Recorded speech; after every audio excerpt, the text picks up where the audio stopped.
My name is Jian from Harbin. Today I want to talk about a Japanese friend I met in Shanghai. So I came to Shanghai in 2012, just after I graduated from university. And I was a very poor guy. I couldn't afford a normal apartment. So I found this cheaper place to live. It was an apartment, 60 or 70 square meters, but the landlord divided this whole apartment into 6 or 7 smaller rooms. So each of the people, the tenant, have 10 square meter as their bedroom. So I had one of the small rooms. It was like 10 square meters. It was really, really small. It was just a bed and the L. You go into your bedroom and you sleep. You can't do anything. My one was actually the kitchen.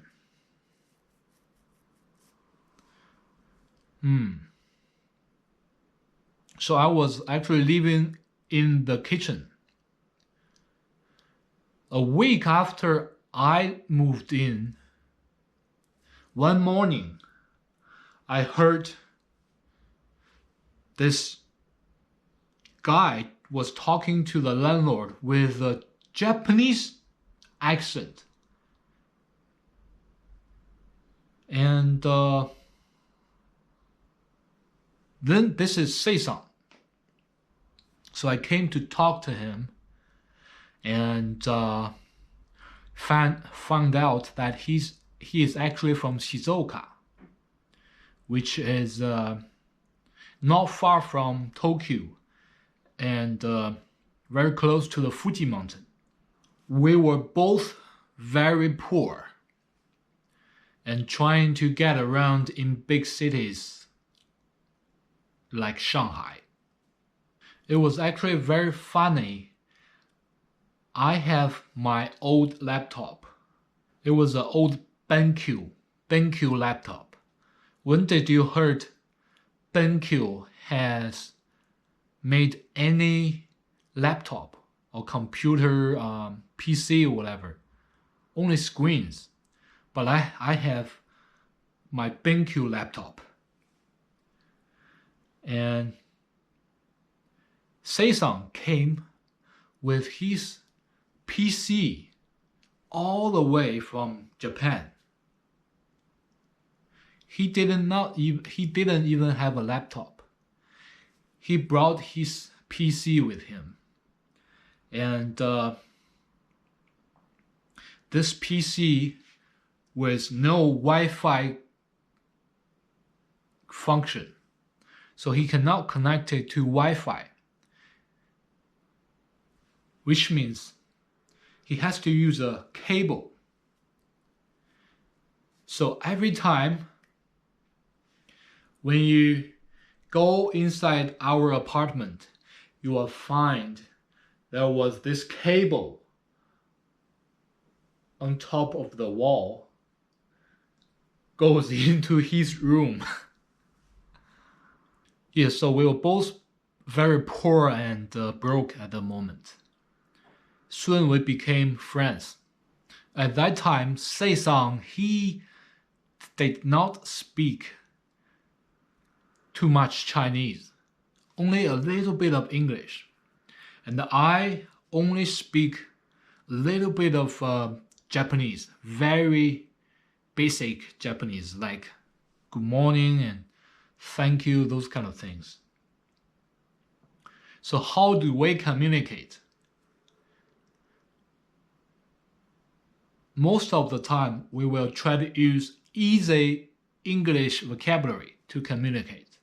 And when it comes to some difficult words like places or nations or some history nouns, we will use our writing.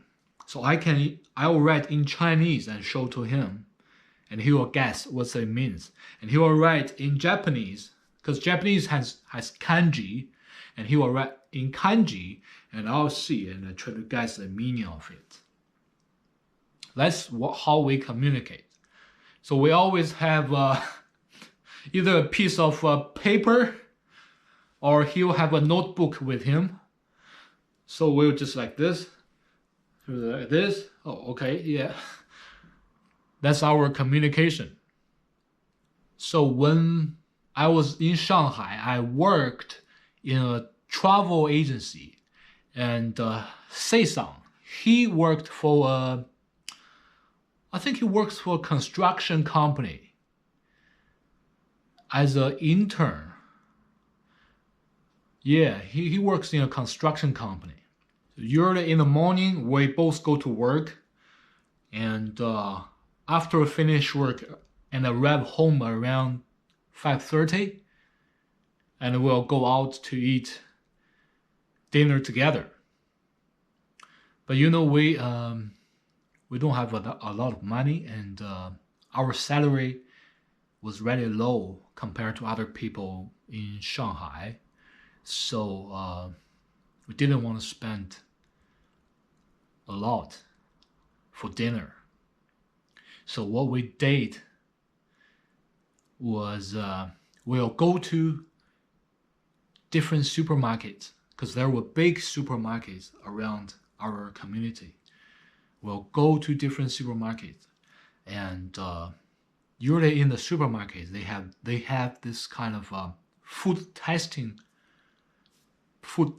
promotion kind of thing. So we will go and talk to the people and try to test the food.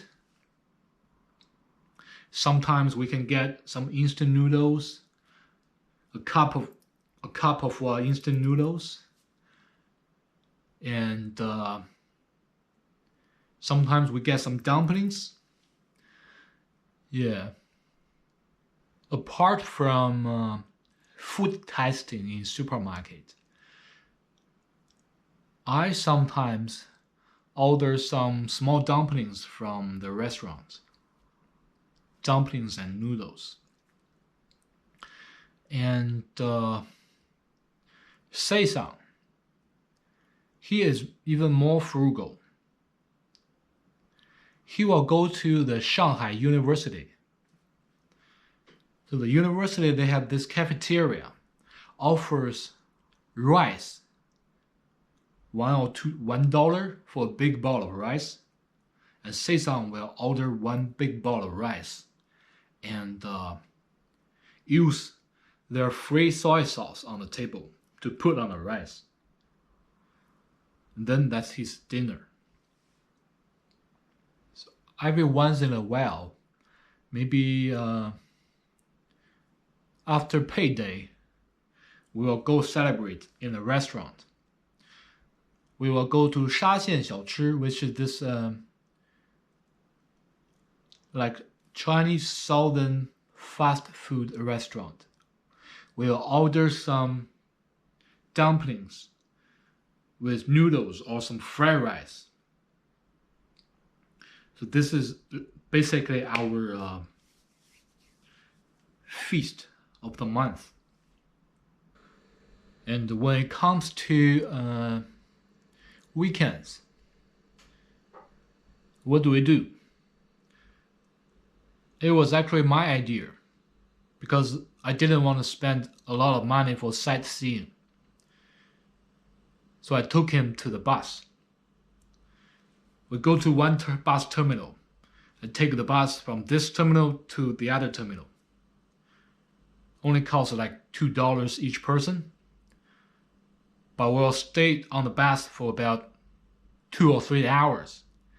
And whenever we see any sightseeing places along this bus journey, we will get off at the next stop and go back to the sightseeing places. So this is our way of touring the city. I still do like that nowadays as well. Whenever I go to a different city, I will hop on a bus and just go whatever bus route takes me.